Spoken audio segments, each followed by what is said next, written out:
Hello guys, so podcasting so much today. I have a poppy, no coffee, I'm off brand, but we're doing a late podcast. I have Jade's wild party here. Sorry with the squat because I have the thing set for we're about to podcast. I think this is her first podcast.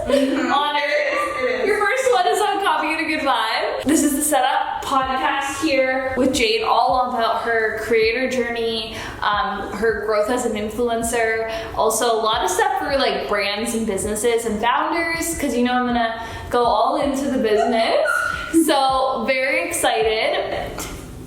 This is not sponsored, but shout out to Poppy, we love it, and yeah, I'm pumped. Yay.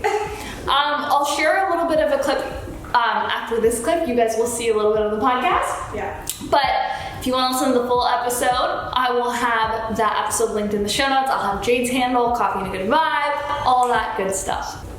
Okay, are you ready? I'm so ready. Amazing. Okay. Hello guys, and welcome back to another episode of Coffee and a Good Vibe. I am so excited for this. I say this every time, but like truly so excited. Guys, we are sitting down with one of my dearest friends, Jade's Wild Party. I gotta call her by her handle because that's what she's known for. Yes. Hello, Jade. Hello, how are you? I'm so good. Welcome to your first podcast. Seriously, it's crazy.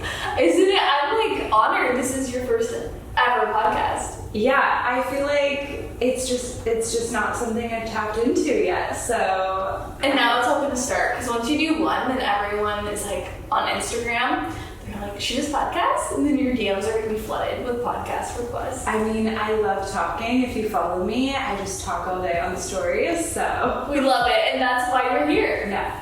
We're gonna tap all into it. So guys, if you don't know Jade, I've known Jade for a while, since I moved to LA. Yeah, like 3 years ago. Exactly, yeah, and it's been crazy to see your growth with everything you've been doing on the platform. People know you as not Jade Lily, but Jade's Wild Party. It's hilarious. Starting with one Y, not two. I know. Two's her backup. Yeah, my backup account. No, I made that account when I was in like middle school and just stuck with it. It was like a joke, and now, Oh my now gosh. here we are. Guys, we're gonna go all into it, but just from an outsider fangirl friend perspective, so proud because like knowing you, I always think it's such a beautiful thing when you see your friends prosper and grow so abundantly and like doing the work that they're meant to do, like the work that you worked your ass off for that people don't see. Yeah. It's so nice like being a friend who's been here like from the beginning to see it. Like the 3-year beginning, you know, Yeah. when I was here, and yeah, I'm pumped to dive in. So, Jade, can you give the people a little bit of a background on you and who Jade's Wild Party is? Who Jade's Wild Party is? I worked in social media and marketing in my corporate jobs over 2 years ago. I was working at like a retail online boutique when I met you. And I was doing social media marketing. I started as an intern and then it turned into a full-time position. And eventually like my time came to leave and I got a new job at a startup in LA doing the same thing, but I was like managing an account for a founder, doing the whole thing. But COVID happened. We were operating and I got this job in COVID, but I got laid off. And so you had met me before that job and I was just like, yeah, I'm not really satisfied. I'm kind of like searching. But right now this is like what I'm doing with my career.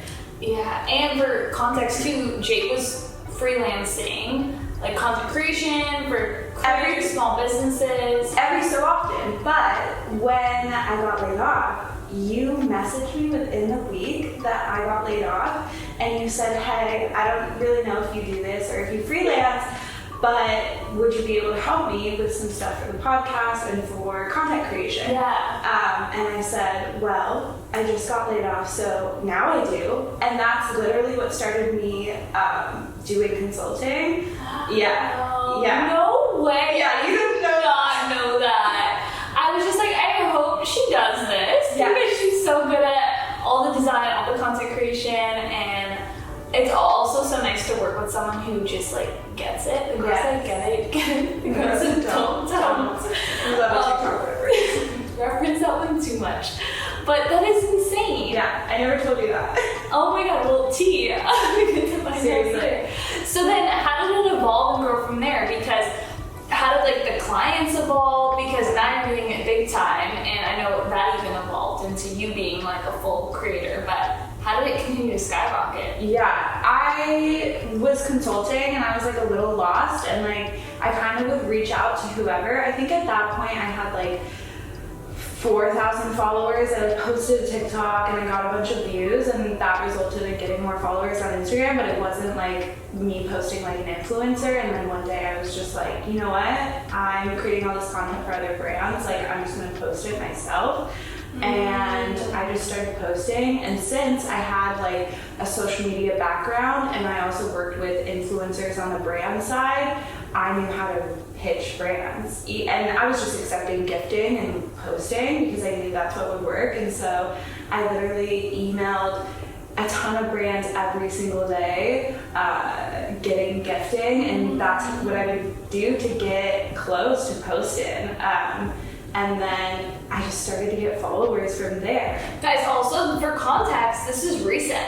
So that I feel like that's helpful because everyone has this mindset that it's hard to grow on Instagram. And don't get me wrong, I know that platform is annoying. Yeah. But it just shows you like Jade grew so much in this past year, and then it keeps growing. Yeah. And the cool thing about growing now is your audience is, you know, you guys listening might have had your Instagram for so long, and then for me, I've had it for so long, and I feel like I don't reach anyone who follows me because it's on an old account. Yeah. But someone who's new and growing, your reach, just for context, like you can average like 10K likes a photo at 50,000 followers, which is what people, and I'm not trying to say like this is wrong, this is right, but like then there's people at 500K who aren't hitting that reach. Yeah. So it's like time to grow right now. It's really true. And also if you want like a little bit of a rebrand moment and start posting the content you want, even if you're an old account, I feel like it will show and you'll grow. That's so like insightful and nice to hear too. Yeah. And also moreover, I know we're gonna get into this on the brand side, but like brands don't care as much anymore about the number because they would rather work with someone who has an account that has like the fashion, like the niche that you have if it aligns. Yeah. And the conversions will be there if your audience cares, which they do. Yeah. So how did you start building this cult-like following? Because you do have a cult-like community. There's so many things. I know there's so many layers. There's so many layers I can say, but I think when I started doing this like full time, because I got laid off and I wasn't actively searching for a new job. Like I wanted to do this and I wanted to take it full force. And so when I found my style, like clothing wise, but also my style posting, as far as editing, I feel like that's when people were like, okay, this person is a vibe, this is what we're gonna get from her. And then I quickly started getting like paid partnerships, and so I think it legitimized me a little bit. Yes, you know so much here. Okay, so first off, for someone listening and they haven't seen your page, and I know people, when I listen to podcasts and I don't know, I go like click on the person. Yeah. But what would you say like visually, like how would you describe your content? What kind of content do you create? So obviously fashion content, but it's very like minimal, street style, moody. I love a moody, dark photo. My agent was joking with me the other day, and she said, "You love your photos so moody. Eventually, you're just gonna turn them down to X-ray. Like the exposure is so dark that it's gonna be an X-ray." And it's like, that's funny. I love that, but it's so true. Yeah, kind of. But like, I think that's so important when it comes to anyone listening, like an influencer, creator, or a brand. Like, you have a certain aesthetic, and once you're known for it, it's almost like a sense of trust because the brands that work with you are like, oh, well, we know all of our content looks like all of her content too, it's done at such a quality. Like it's not just like she moods the shit out of it. It's actually so quality. You should see the reels. So who inspired you to create like that? Like how did that inspiration come? I know you found your groove, but who like inspired it? Oh, there's so many people.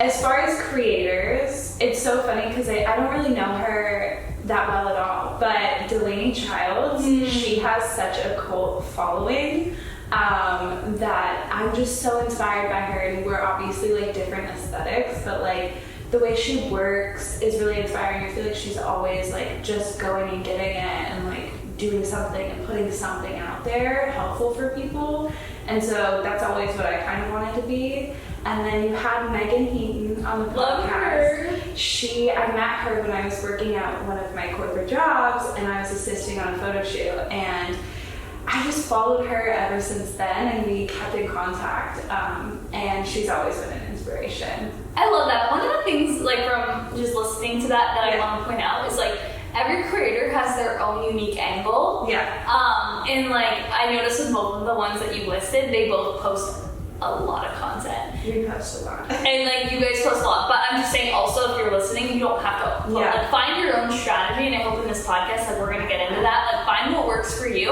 But I noticed all the three, like, you and the two that you mentioned, you guys have a million ticks always in your story, and you guys post every day. But that's not, I'm just saying, like, find what works. So, for yourself, what do you think separates you and differentiates you? Because I definitely feel like your growth that you've had so recent too, it's because you came on a platform, you put out this amazing content, and you were so consistent, and it was just cutting edge. And like, so what would you say is your unique approach with content? I think obviously being consistent, we hear that all the time. But consistent with quality. Consistent with quality. I refuse to post something that I hate at this point. I used to do it, and the post, I think, energetically wouldn't do well because I didn't like it, and so I would much rather just like reshoot something and post something quality. But I also think my styling, like I try to give, even if it's a simple outfit, I try to give like value to it with some cool styling. I hopefully did not coin this term, but I like to say like color sandwich. Which is like, for this, I'm wearing white shoes and then a white top and then gray, and it feels cohesive, and so I want to give people inspirations with outfits that are easy to recreate rather than like high end and just like, oh, I could never wear that kind of thing. Which I think people, that's why I get a lot of saves on my photos, and I think that's a reason why too. I love that. For someone listening, and I know everyone's in their own little different niche, what would be your best pieces of advice for someone to find their unique angle? Because like, you clearly listed that there's some people, and then you post every day an outfit, so like someone can see. So what would you say for someone listening? And something like that's kind of where they can apply it to whatever niche. So whether they're in mindset or they're a podcast. So I have a big strategy. Do tell. I have a couple things. So for mindset, I know we're going to talk about it a little bit, but like the numbers and comparing yourself, I think like you can only do it for so much, right? Like you can compare yourself, or you can be like, okay, what did well for this person and how can I translate it into what is authentic to me? And I think that is a better mindset than, just being like, oh, she's so much better. They got so many likes on this, and I only got this many likes.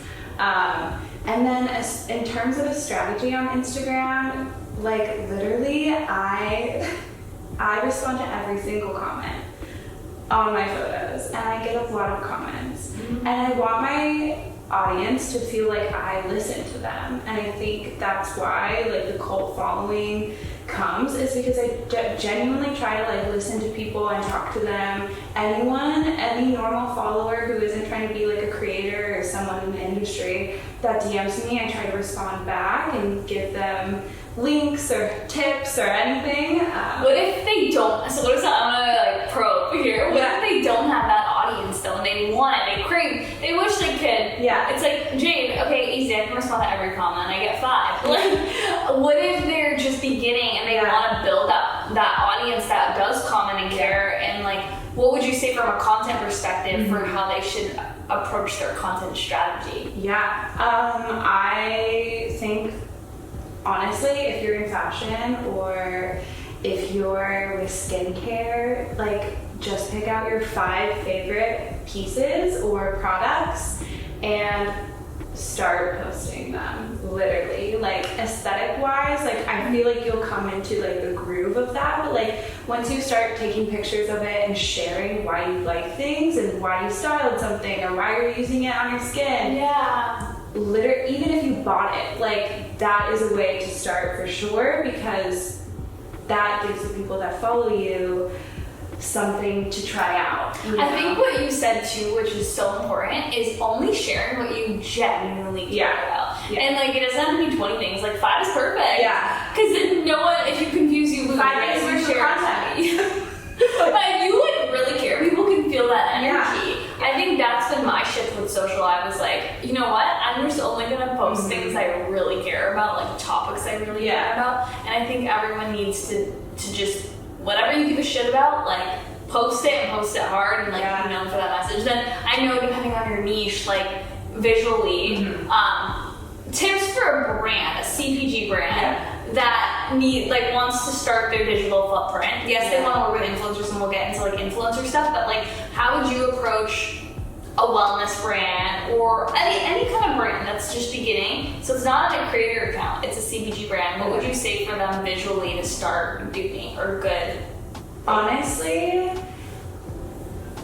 watching trends. Like watching trends that really align with you and like seeing what is doing well for creators. Yes, your niche. It's like how on TikTok you can see like a voiceover audio, but then every brand is finding a different way to use it. You know, like some girl with fashion is like relating it back to her outfit, but then like drink poppy even. We were drinking that, but could be like relating it back to the drink in their hand. And I think it would be good for brands to see what's trending and how they can relate it back to the brand and then make it relatable for the audience as well.